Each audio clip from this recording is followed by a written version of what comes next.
Assalamualaikum warahmatullahi wabarakatuh. Selamat pagi anak-anak. Berjumpa kembali dengan Ibu dalam mata pelajaran TIK. Di pertemuan yang keempat ini kita akan membahas tentang contoh-contoh dari konfigurasi komputer. Contoh-contoh dari konfigurasi komputer menyangkut beberapa hal. Yang pertama yaitu software, kemudian hardware, dan brainware. Jadi ada 3 komponen yang terdapat di konfigurasi komputer. Kemudian untuk pembahasan pertama yaitu software. Software adalah terdiri dari perangkat lunak.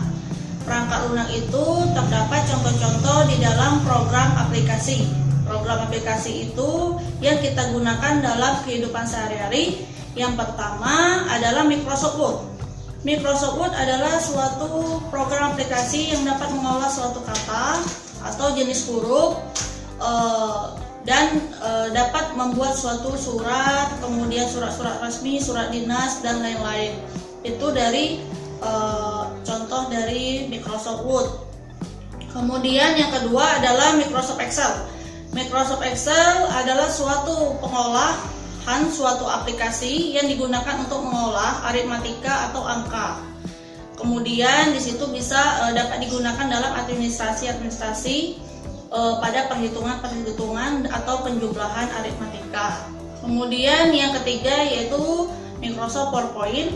Microsoft PowerPoint digunakan untuk suatu presentasi atau membuat suatu dokumentasi dalam berbagai, misalnya membuat makalah, kemudian membuat silabus, dan lain-lain. Jadi ada tiga komponen aplikasi itu yang kita gunakan dalam kehidupan sehari-hari. Kemudian yang kedua yaitu hardware.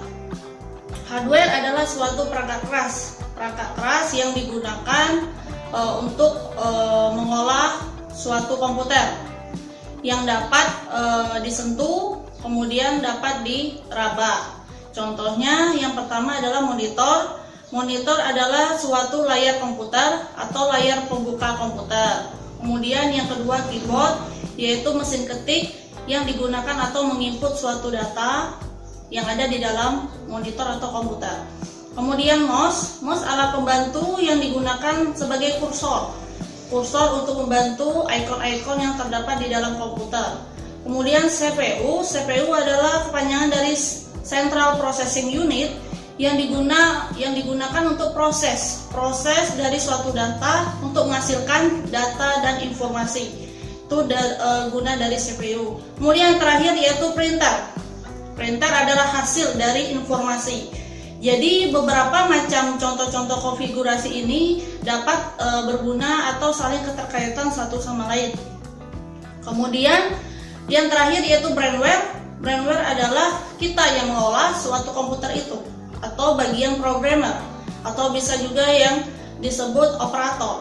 Jadi bagian-bagian itu terdapat lingkup di ruangan masing-masing. Nah, demikianlah materi yang Ibu ajarkan untuk kali ini. Untuk tugas nanti Ibu buat di Google Classroom. Kalian tinggal memahami dari penjelasan Ibu. Kemudian Ibu akan memberikan suatu tugas di pertemuan ini. Assalamualaikum warahmatullahi wabarakatuh. Terima kasih.